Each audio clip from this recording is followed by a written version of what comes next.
तो आज हम पढ़ने वाले हैं व्यावसायिक वातावरण। इससे पहले हमें ये जानना बहुत ज़रूरी है कि व्यावसायिक वातावरण होता क्या है। व्यावसायिक वातावरण वह आसपास का क्षेत्र है जिसमें व्यवसाय कायम रहता है जब भी कोई व्यवसायिक कार्य कर रहा होता है। इसका मतलब है वातावरण हमारे आसपास का वातावरण होता है और आसपास के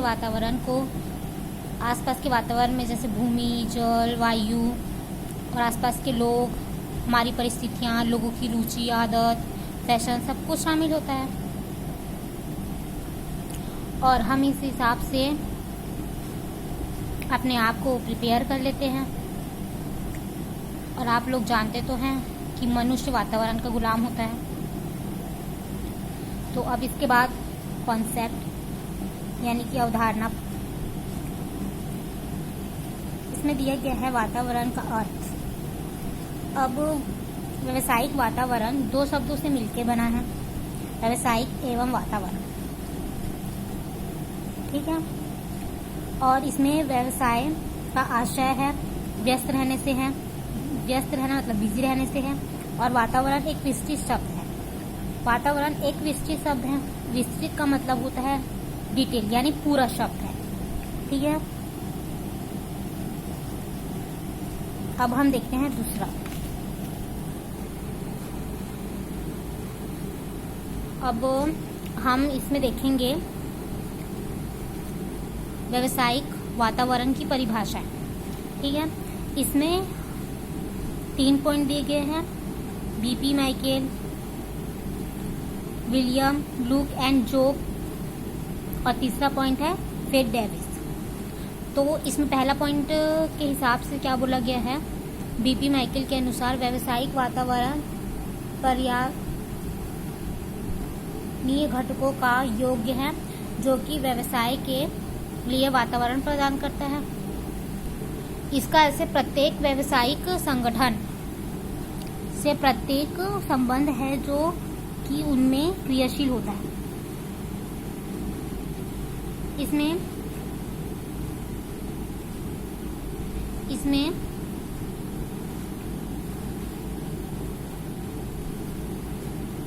पर्यावरणीय घटकों का मतलब है भूमि, जल, वायु, वनस्पति, जीव जंतु, लोगों की रुचियां, सामाजिक वातावरण सभी कुछ शामिल होते हैं। ठीक है। इसका दूसरा पॉइंट भी वैसी है। दूसरा पॉइंट में बोला गया है विलियम लुक एंड जोब के अनुसार वातावरण में फर्म के बाहर के घटक शामिल होते हैं तो फर्म के लिए अवसर एवं खतरे पैदा करते हैं। इसमें खतरा मतलब डेंजर पर दिया गया है। खतरों से अभिप्राय वातावरण में होने वाली नकारात्मक परिवर्तनों, जो गलत परिवर्तन होता है, से खतरे डेंजर के रूप में जाना जाता है। फ्रेड डेविस के अनुसार व्यावसायिक वातावरण सभी स्थितियों, घटनाओं और प्रभावों का योग है जो व्यवसाय के आसपास पाई जाती हैं और उसे प्रभावित करती हैं। इसका मतलब है कोई भी व्यवसाय वातावरण से हटकर अपना कार्य व्यवसाय नहीं कर सकता। ठीक है।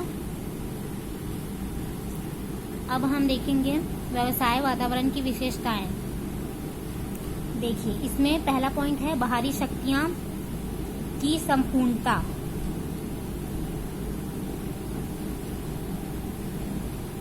इसमें बाहरी शक्तियों की संपूर्णता में दिया गया है आर्थिक शक्तियां, जैसे देश की राजनीतिक स्थितियां और रीति रिवाज, ये सारी चीजें बाहरी शक्तियां शामिल होती हैं और ये सब व्यवसाय के आंतरिक शक्तियों को प्रभावित करती हैं। पर इससे कहीं ज्यादा ये बाहरी वातावरण को प्रभावित करती है। इसलिए इसका ये पड़ा है बाहरी शक्तियों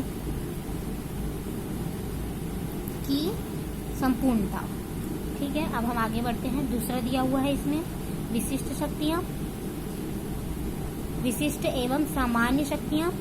इसमें 2 पॉइंट दिए गए हैं, विशिष्ट शक्तियां और सामान्य शक्तियां। देखिए, इसमें विशिष्ट शक्तियों में क्या क्या आ रहा है, निवेश, ग्राहक, प्रतिस्पर्धा तथा आपूर्तिकर्ता। ठीक है। और दूसरे पॉइंट में क्या आ रहा है, सामान्य शक्तियों में सामाजिक, आर्थिक, राजनीतिक, तकनीकी व वैधानिक परिस्थितियां आ रही हैं। ठीक है। अब इसमें तीसरा पॉइंट देखते हैं। तो इसमें तीसरा पॉइंट में आ रहा है गतिशील प्रतिक्रिया।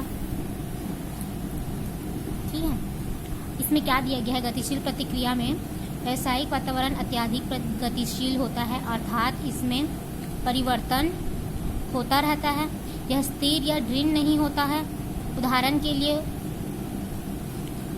उत्पादन की नई तकनीकी की खोज, गौकिक नीति के परिवर्तन, उपभोक्ताओं की प्राथमिकताओं के रूप में परिवर्तन इत्यादि। जैसे देखिए इसमें ये वातावरण हमेशा बदलता रहता है, ये एक समान नहीं रहता है। ठीक है, अब फोर्थ पॉइंट देखते हैं, पारस्परिक संबंध। व्यवसाय वातावरण के विभिन्न तत्व एक दूसरे से परस्पर घनिष्ठ रूप से संबंध होते हैं। देखिए इसमें क्या दिया गया है, ये फोर्थ पॉइंट है। जैसे जितने इसके व्यवसाय वातावरण जो वातावरण आपस में ही एक दूसरे से संबंधित होते हैं उसे पारस्परिक संबंध कहते हैं। ठीक है, और जैसे पांचवा है अपना जटिलता। जटिलता में बोला गया है, और इसमें बोला गया है व्यवसायिक वातावरण जटिल होता है क्योंकि यह एक तत्वों का मिश्रण है जो एक दूसरे से संबंधित होता है। वातावरण को अलग अलग हिस्सों में समझाना सरल है, परंतु व्यवसायिक उपक्रम की कार्यवाही पर किसी एक विशेष घटक के प्रभाव को जानना कठिन है। इसमें बोला गया है ये जो वातावरण है कई प्रकार के हैं। इसमें बाहरी और आंतरिक वातावरण, और ये इसकी प्रवृत्ति जटिल होती है कि इसको समझ नहीं सकते। ये वातावरण से प्रभावित होता है, इसलिए इसका नाम जटिल पड़ा हुआ है क्योंकि इसको हम समझ ही नहीं सकते। जोखिम एवं अनिश्चितता, रिस्क एंड अनसर्टेनिटी, इसका मतलब होता है व्यवसायिक वातावरण जोखिम एवं अनिश्चितताओं से भरा हुआ है। व्यवसायिक वातावरण के परिवर्तनों का पूर्वानुमान लगाना व्यवसाय के लिए अत्यंत कठिन होता है क्योंकि वातावरण में तीव्रता से परिवर्तन हो रहे हैं, जैसे सूचना तकनीकी और फैशन उद्योग में लगातार और शीघ्र परिवर्तन हो रहे हैं। अब देखिए इसको अच्छे से समझिएगा। इसमें क्या दिया गया है, व्यवसाय और जोखिम दोनों ही एक सिक्के के दो पहलू होते हैं। कि अगर हम व्यवसाय की बात कर रहे हैं और अगर हमें ये कहेंगे कि इसमें जोखिम नहीं है, खतरे नहीं है, ये तो संभव नहीं है। ये संभव नहीं है ना, क्योंकि कोई भी व्यवसाय जोखिम भरा होता है और इसलिए इसमें कहा गया है जितनी ज्यादा जोखिम उतना ज्यादा लाभ। तो ये आपका सेकेंड असाइनमेंट है। अभी इसमें 2-3 टॉपिक और बचे हैं, ये हम अगले वीडियो में डिस्कस करेंगे।